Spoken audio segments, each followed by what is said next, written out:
This section, our first speaker, we have 4 speakers, and our first speaker is Aklilu Seyoum. Aklilu has an extensive experience in malaria vector control, including indoor residual spraying. He also have a lot of experience in entomological monitoring. He worked on entomology at various capacities. He was a provincial malaria and other vector-borne diseases head in Ethiopia for some time. He was also a professor of entomology at Addis Ababa University in Ethiopia. He worked as a research associate with Liverpool based in Zambia. He also worked for Center for International Development at Columbia University. He is currently working with the PMI Earth project. He backstops 8 countries, and his talk today is on intensity of resistance and pyrethroids and emergency of resistance to organophosphate and carbamates. And Aklilu, you're on.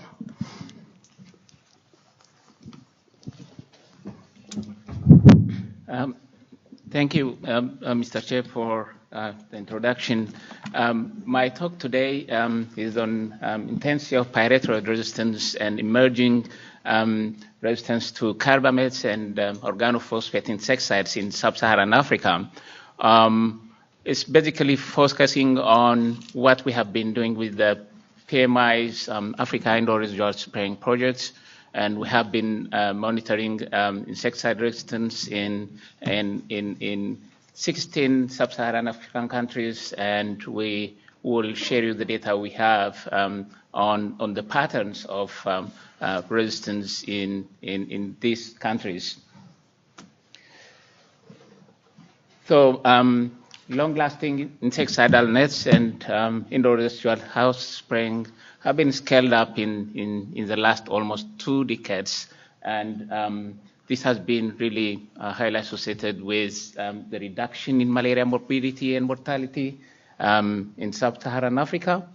But we are also having been recently threatened with the emergence and spread of insecticide resistance that could potentially affect all the gains we had in the reduction of malaria transmission in Africa. So the key we have is insecticide resistance management. I'm not going to that detail. It's really be very important for us to establish strong and reliable entomological monitoring. That includes resistance monitoring in sub-Saharan Africa.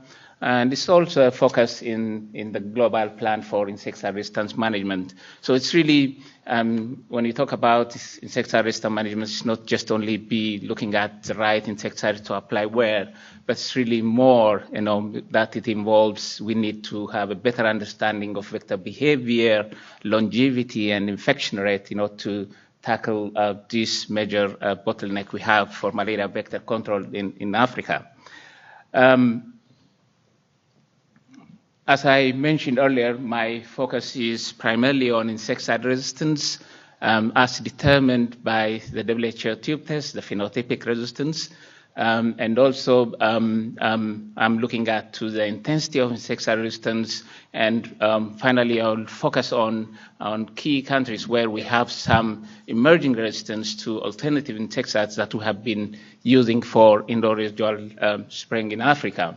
The list of countries that you see on the left side are where the project has been conducting both indoor residual house spraying as well as entomological monitoring.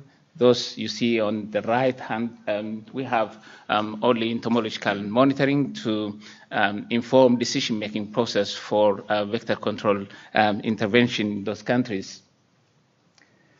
Through the recent awards, we'll continue with the entomological monitoring in most of the PMI support countries.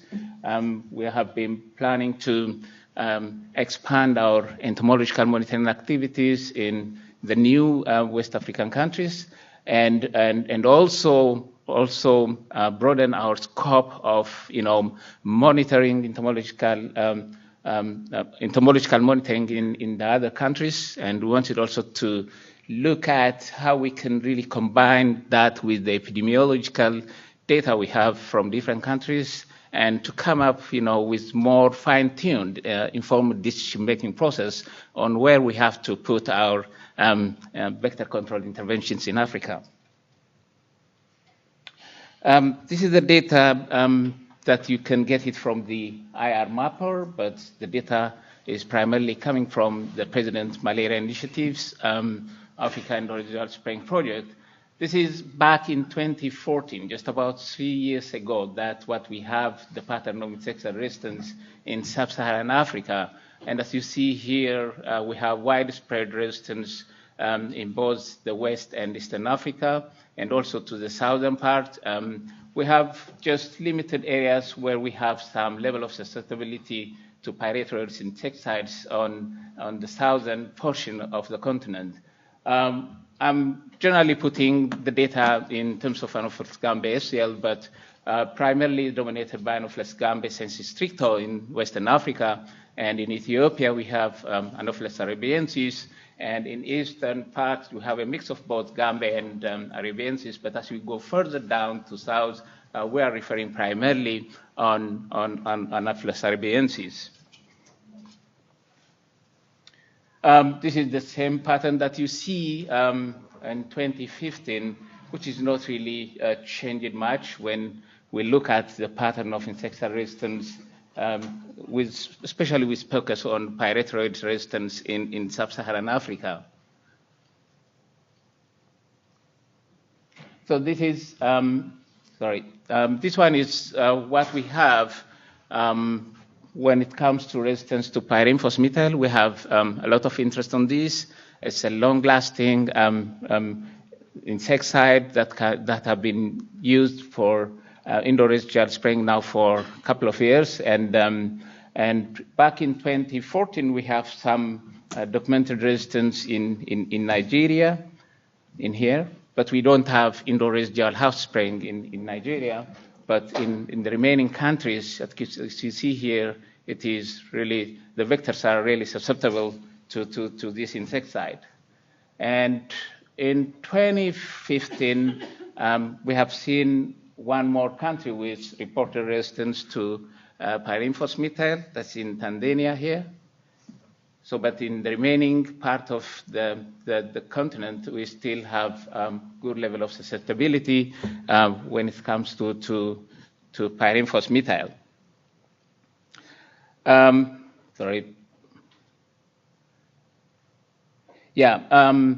Most recent data back up to 2016 and some 2017 data I'll show you at more granular level for selected countries, and it's really difficult to cover every data we have on insecticide resistance in Africa. So the focus will be where we have high level of insecticide resistance intensity and where we have some reported cases of pyrimphosmethyl from the most recent data that we have been collecting from several sentinel sites in sub-Saharan Africa.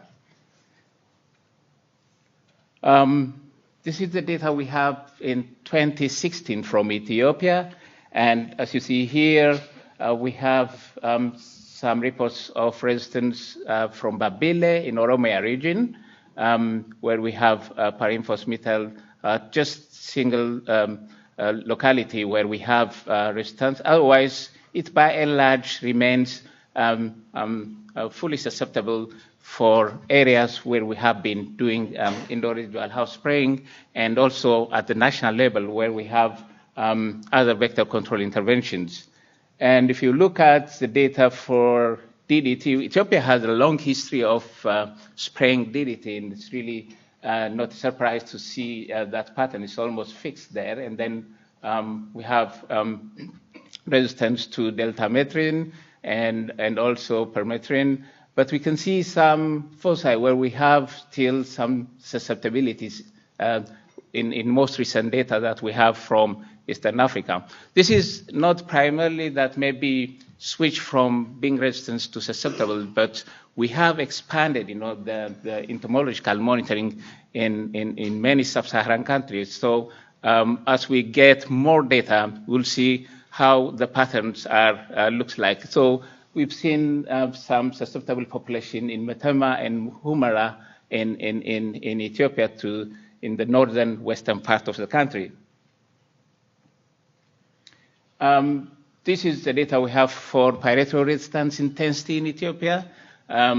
It's really very important to really measure insecticide resistance intensity. We're really very glad that we have seen that in the WHO guideline. It has been also be incorporated to monitor the intensity, not only the frequency of insecticide resistance. That would potentially help in decision-making process. And when you have resistance at a very high level of intensity, then it is possible to properly, allocate the best interventions you have in order to contain the problem we have on the ground. So, but at the moment we have really accumulating data that would enable us, how decision can be made based on what we are getting from insecticide resistance testing. The data I'm sharing today here is from the CDC bottle bioassay test, but currently in the WHO protocol procedures, we have also that component of measuring insecticide resistance testing. But what I have today is based on the CDC bottle bioassay method. So if we look at insecticide resistance testing in Ethiopia, it's really highly variable from low level up to like 2 times, up to the high level of 10 times in some of the areas. So I'm using the WHO's definition of 10 times at high intensity and 5 times as moderate intensity. And whenever we have something less, then it's low intensity level. So, but when you look at the data for the 2 insecticides, for permethrin and deltamethrin, it's not direct, copying from each other. You have some little difference between the 2 insecticides that belongs to pyrethroids. Probably this could be due to specificities of mechanisms of insecticide resistance in the pyrethroid class of insecticides. So, for example, if you look at the data here, you have resistance up to 5 times level for permethrin, but that is up to 10 times for deltamethrin. So there are areas where we can say that we have high level of intensity of resistance in Ethiopia, and it really varies from place to place, and also can potentially be variable from time to time, and depending upon how stable the level of intensity you have in a given area. This is the profile that we have for 2016 in Ghana, where we have pyrinphos methyl being spread in the northern part of Ghana, and we have full susceptibility to pyrinphos methyl. But there are reports of resistance from the Greater Accra region and Konongo that was really coming from the NIMROP initiatives, that we have really very strong network in Ghana that monitoring, insecticide resistance at the national level.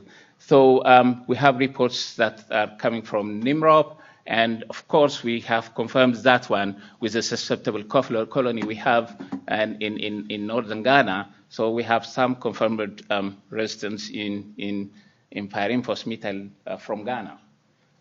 The level of intensity for pyrethroids in Ghana is generally can be considered as low. It's only up to 2 times level that we have observed intensity of resistance for pyrethroids in Ghana.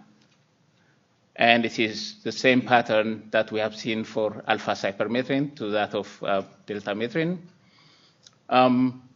In Mali, we have also individual spraying, and we have reports of pyrinphos methyl resistance, but that is coming from, again, from non-IRS sites. we have widespread resistance to pyrethroid insecticides in Mali as well. When we look at it, the insecticide resistance intensity in Mali, we have about 15 sites where the project team monitor how intense insecticide resistance is for pyrethroid insecticides. We have seen, in almost every site, I would say in all sites, for most recent data, we have high level of intense resistance to pyrethroid insecticides in Mali. This is the data from Nigeria. We have seen some resistance also from the previous IR mapper data, which is also being seen also in some of the areas. And we have high level of pyrethroid resistance in both for deltamethrin and alpha-cypermethrin and lambda-cyhalothrin. But you can still see some areas where some level of susceptibility to pyrethroid still existing in Nigeria for the same reason I explained earlier. We intensified monitoring across the nation so that we are still observing some susceptible population as we really do our monitoring strengthen in the countries.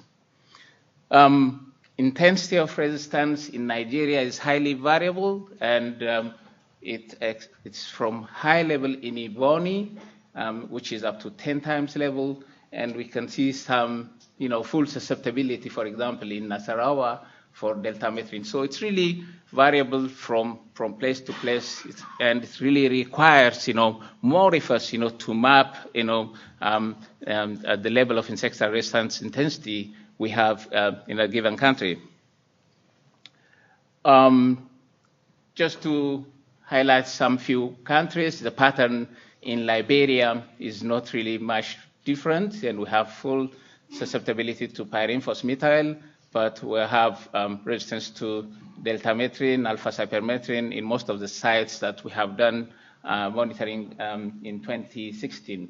Some of the countries have just started, monitoring the level of insecticide resistance intensity based on the CDC protocol. The pattern for Senegal is also the same, where we have full susceptibility to pyrenphosmethyl and widespread resistance to pyrethroid insecticides.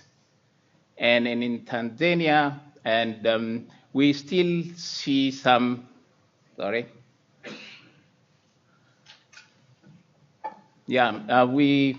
have been still observing resistance to pyrenphosmethyl in one of the sites in Tanzania, and of course we have resistance to all pyrethroids that we have been monitoring. In Zambia, where we have a lot of data for several years, and where we have IRS in a very large scale in many parts of the country, and so far we are having full susceptibility to pyrenphosmethyl for Anopheles gambiae, ACL, and Anopheles funestus. But the intensity of pyrethroid resistance in Zambia is really very interesting. You can see some sort of instability. This could be probably that because of the presence of this data is coming from areas where we don't have IRS. So, but these sites, for example, Miambo, which is really surrounded by IRS sites, you see that there is some sort of instability of insecticide resistance in those areas. It's the same for both permethrin and deltamethrin insecticides, but generally we can consider that we have a high level of intensity in Zambia. In Mozambique, we have been following also pyrethroid resistance and pyrenphosmethyl. We are really fine with insecticide of choice, and at the moment, we have just very few data from the PMI's project sites, but nationwide insecticide resistance monitoring is currently going on as I speak here in this program. The level of intensity of resistance in Mozambique is generally can be considered as low. We have been also having strong monitoring program in Madagascar, where the vectors remain susceptible to most insecticides, and at most sites, except in few sites for pyrethroids and also DDT. So in general, we have low level of intensity of resistance in Madagascar.